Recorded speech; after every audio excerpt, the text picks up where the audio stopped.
Hello and welcome back to the Birding Diaries and my double-headed challenge this year, where I am attempting to photograph 200 birds Australia-wide and 100 birds in my local area. It's the end of June, so it's halfway through the year, and this time I should hit 100 birds on my 200 bird challenge. So that's pretty excited. I hoped I would be here at this point in the year. This video is going to be a bit of a catch-up one where I take you to a few places that I have been in the last couple of months outside of my local area, where I have come across quite a few new birds that I want to share with you. First up, I want to take you to Larratinga Wetlands. Now, if you're familiar with South Australia, you've probably heard about Larratinga.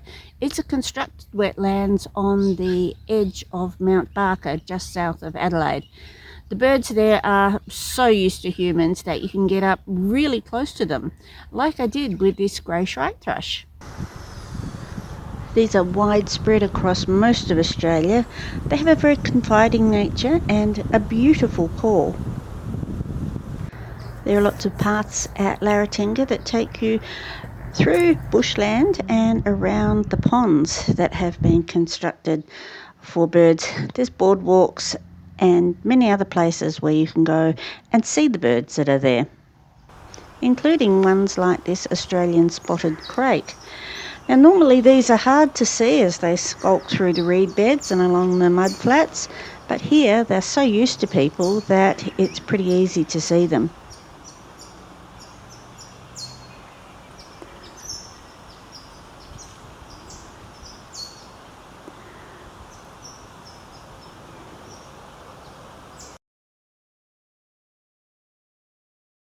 Their cousins are the spotless crakes, which you can also see at Larratinga. They're another inveterate skulker of reed beds and dense vegetations around water.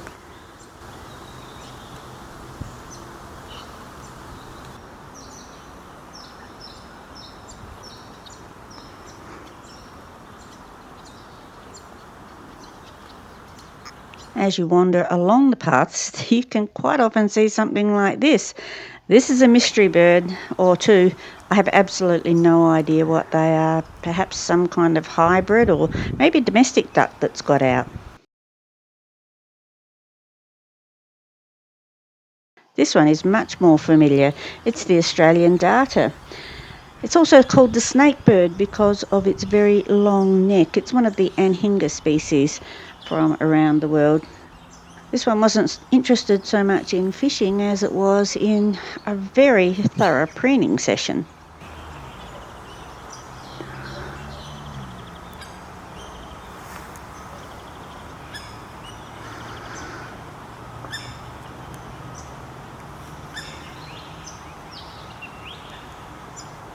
And here's another familiar face. It's a little pied cormorant.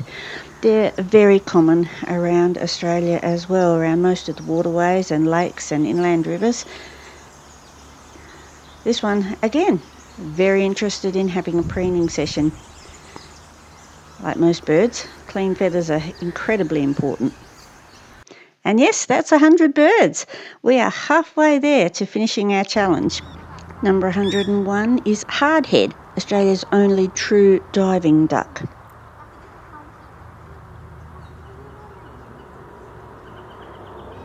If you get sick of looking at the birds, you can always have a look at the artwork along the trails at Larratinga. Or you can picnic on the lawns, where you'll often come across these little guys, red-browed finches, one of my favourite finches, here in good numbers and very confiding because they're so used to people.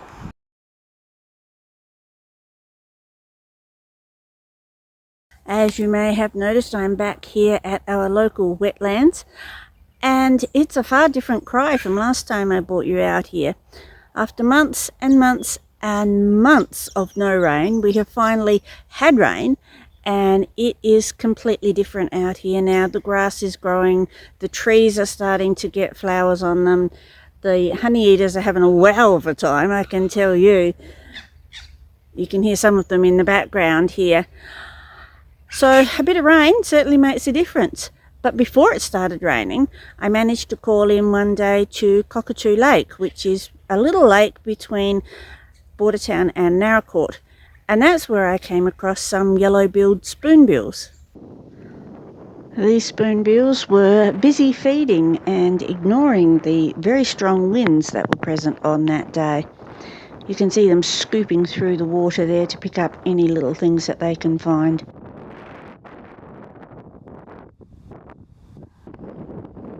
This fellow, however, was having quite a lot of trouble hanging on to his lunch.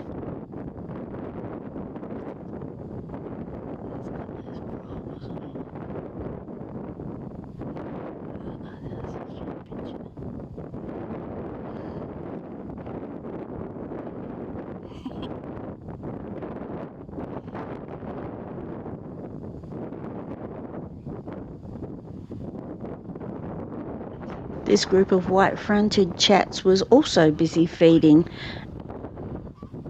We see them often across the southeast of South Australia, so they should make their way onto the local list at some point.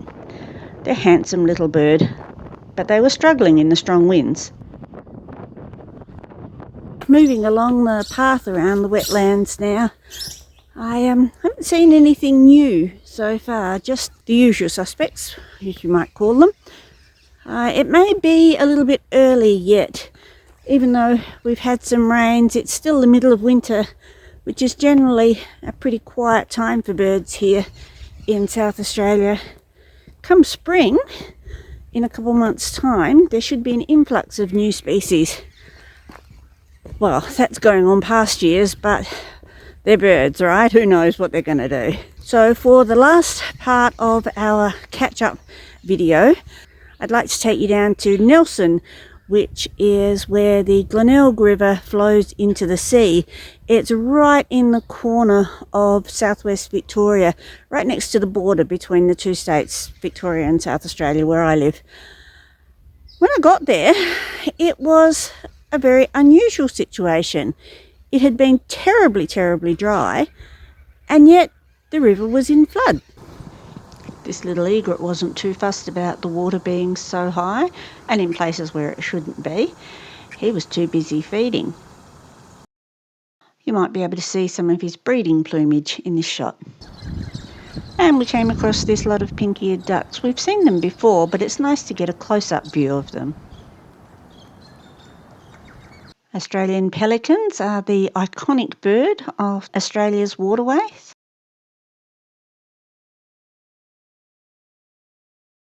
And this is where the river actually meets the sea. And this is apparently where the problem was. Well, I just met a fellow then who was walking around the same as me looking at the birds. And he had an explanation for why the water levels are so high here at the moment. According to his research, there is a blockage at the mouth of the Glenelg River where it goes into the sea, so the water is not getting in and out as it was, which goes a long way to explaining the water levels here right now, because this is not like I've ever seen it before. Here's a Nankeen night heron shot in very bad conditions. A little further along the coast I came across these musk ducks. You might notice that strange floppy bit below the chin on the male duck in the background. I'm not sure anyone knows exactly what that is for, but this tail-raising behaviour that you see in this photo has definitely got something to do with a display. Well, I've walked nearly all the way around the wetlands now and haven't seen any new species. Just lots and lots of honeyeaters. They're really enjoying this little feast of flowering trees around at the moment. So we might wrap this video up now. It's a bit of a thrill to get past 100 birds on my 200 bird challenge. That's an exciting step, and I'm looking forward to seeing what I can get for the rest of the year. It is going to get harder now. Most of the birds that I would have expected to get on the list I've already got, so I think there might be some trips in the near future to try and pick up a few more. as always, thanks for watching, and please, if you haven't already, hit that subscribe button. Our little community of people following this channel is growing ever so slowly, and it's just lovely to have you all along with me. So until next time, where I think it's going to be another catch-up video, and I may have some news for you about one of those trips I've been talking about. So until then, happy birding.